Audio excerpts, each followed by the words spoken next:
और अब बात करते हैं नासिक में अवैध मजार के खिलाफ हुए बुलडोजर एक्शन की, जिसको लेकर नासिक में लगातार बवाल मचा है। हिंदू संगठन ये कह रहे हैं कि अवैध मजार को तोड़ा जाए, नहीं तोड़ा गया तो मजार के बगल में ही हनुमान जी का मंदिर बनाया जाएगा। तो वहीं मुस्लिम धर्म के लोगों का कहना है कि दरगाह अवैध नहीं है। बुलडोजर जिस तरीके से चलाया जा रहा है, इसके खिलाफ हम कोर्ट जाएंगे।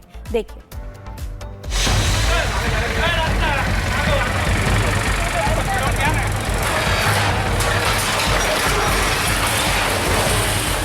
कल नासिक की अवैध मजार पर बुलडोजर चला तो तनाव भी बढ़ गया है। हिंदू संगठन के लोग कह रहे हैं कि जब तक इस अवैध मजार का एक एक हिस्सा टूट नहीं जाता, तब तक वो चुप नहीं रहेंगे। अगर मजार नहीं टूटी तो वो मजार के बगल में बजरंगबली बैठाएंगे, लेकिन अवैध मजार बनाने वालों के खिलाफ नहीं झुकेंगे। सिर्फ हिंदू संगठन ही नहीं, अब तो बीजेपी विधायक देवयानी फरांडे भी कह रही हैं कि अवैध मजार को हर हाल में हटवा कर ही रहेंगे। जब तक मजार नहीं हटेगी तब तक इसका विरोध करते रहेंगे, पीछे नहीं हटेंगे। वहाँ पे एक जो दरगाह जो है वो अवैध है, उसके अंदर बहुत ही अनधिकृत जो है वो बांधकाम किया गया है और स्थानिक लोगों की मांग है कि उसको पूरा निकाला जाए। नहीं पूरा होगा तो हम जनता के साथ रास्ते पे रहेंगे।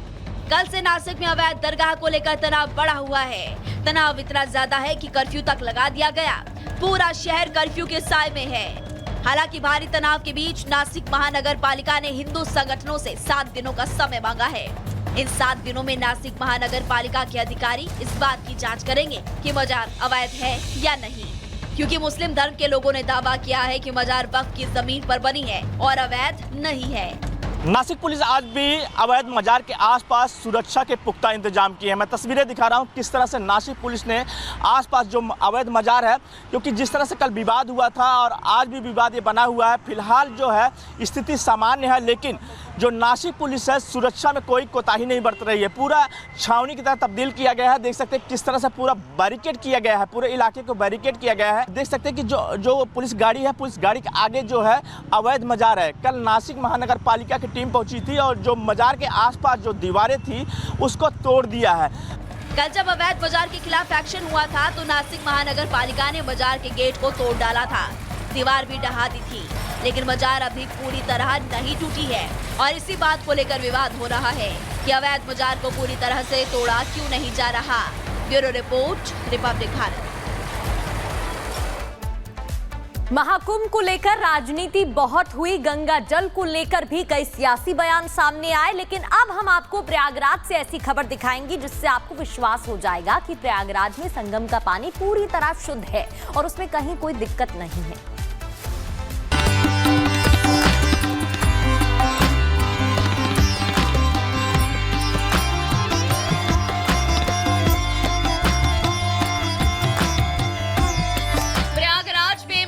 चल रहा है, रोज लाखों करोड़ों लोग आस्था की डुबकी लगा रहे हैं, तो कुछ लोग महाकुंभ का दुष्प्रचार करने में जुटे हैं।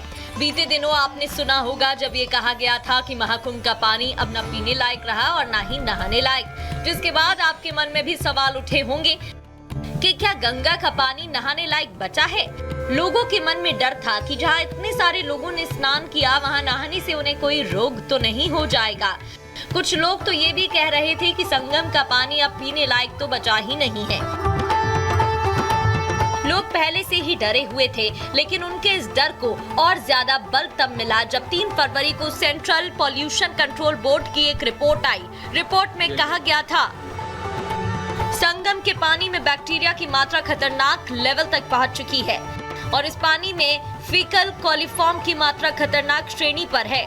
दरअसल फीकल कोलिफॉर्म पानी में प्रदूषण का एक संकेतक माना जाता है।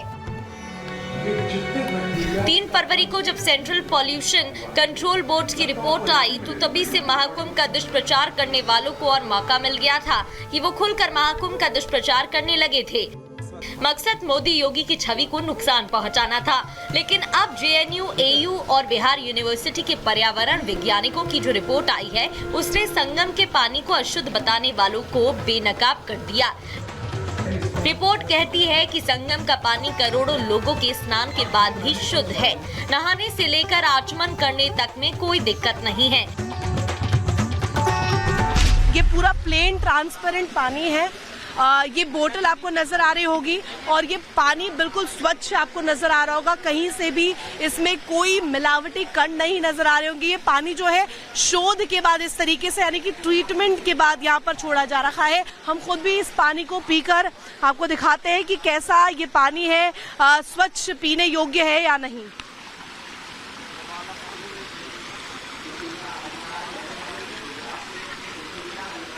तो देखिए हमने भी ये पानी पीकर देखा है, ये पानी एकदम ट्रांसपेरेंट पानी है। सिर्फ जेएनयू, एयू और बिहार यूनिवर्सिटी के पर्यावरण वैज्ञानिक ही नहीं, हेल्थ एक्सपर्ट्स भी कहते हैं कि संगम का पानी पूरी तरह नहाने लायक है। स्ट्रिप को आप इसके अंदर डिप करेंगे, डिप करने के बाद आप निकालेंगे तो हम इसमें देखते हैं कि इसका कलर किस तरह का चेंज हो रहा है। तो जो कलर चेंज हो रहा है वो ये दर्शाता है कि आपका पानी एसिडिक है कि आपका पानी अल्कलाइन है। तो इसमें जैसे ये इस तरह से चार्ट बना होता है जिससे हम देखते हैं कि पानी आपका एसिडिक है, अल्कलाइन है। तो ये पानी जैसे कि नॉर्मल इसका पीएच आ रहा है। नॉर्मल पीएच की अगर हम बात करें जो कि हमारे नहाने के लिए बिल्कुल सेफ है, जो हमारी स्किन के पीएच से मैच करता है, जैसे 6.5 से 8.5 तक अगर पीएच है तो हमारे लिए ठीक है। तो वहाँ पर भी जो अभी फिलहाल की रिपोर्ट आई है उसमें पाया गया है कि वहाँ का पीएच अल्कलाइन है, जो कि सेफ है आपके नहाने के लिए। मुख्यमंत्री योगी आदित्यनाथ तो पहले ही कहते रहे हैं कि संगम का पानी नहाने लायक है और किसी के कहने पर ना आए। दुष्प्रचार तो खूब हुए लेकिन आखिर आस्था ही भारी पड़ी। सनातन विरोधियों के फर्जी दावे को श्रद्धालुओं ने सिरे से नकार दिया। तभी तो आंकड़े भी चौंका रहे हैं, क्योंकि अब तक 62 करोड़ से ज्यादा श्रद्धालु संगम में आस्था की डुबकी लगा चुके हैं। प्रयागराज महाकुंभ में अब तक 62 करोड़ श्रद्धालु आ चुके हैं। दुनिया के अंदर किसी भी आयोजन में इतनी बड़ी संख्या में लोगों का जमा होना और उस आयोजन के प्रति श्रद्धा भाव के साथ एकजुट होना, यह अपने आप में इस सदी की दुर्लभतम घटनाओं में से 62 करोड़ लोगों की गिनती इतनी बड़ी है कि ये कई देशों की आबादी से ज्यादा है। मतलब जितनी पाकिस्तान, कतर, अमेरिका, रूस की आबादी, उससे ज्यादा लोग तो तीर्थराज प्रयागराज में स्नान कर चुके हैं। Bureau report, Republic Bharat. वहीं महाकुंभ में डुबकी लगाने के बाद अखिलेश यादव अब सियासी रोटियां सेकने में जुट गए हैं। अखिलेश ने कहा कि बीजेपी के लोगों ने मेरे जाने के बाद मुख्यमंत्री आवास को गंगा जल से धुलवाया था। बीजेपी वाले बताएं कि हमने तो गंगा में भी स्नान कर लिया, अब गंगा को कैसे साफ करेंगे, सुनिए। कन्नौज में एक मंदिर में गया था मैं, उस मंदिर को गंगा जल से धोया गया था। जिस मुख्यमंत्री आवास में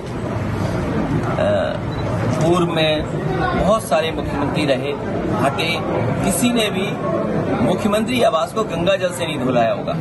इस बीजेपी के लोगों ने मेरे जाने के बाद उस मंदिर को धुलवाया था गंगा जल से, मुख्यमंत्री आवास को गंगा जल से धुलवाया था। एक बार मैनपुरी में भी इसी तरीके से धुलवाने का काम किया था। बीजेपी वाले बताएं कि मैं तो गंगा में नहा लिया और गंगा किससे धोगे तुम? हमने तो गंगा पानी में स्नान ले लिया, अब बताओ गंगा को कहां से धोगे आप? तो इसलिए लड़ाई बड़ी है।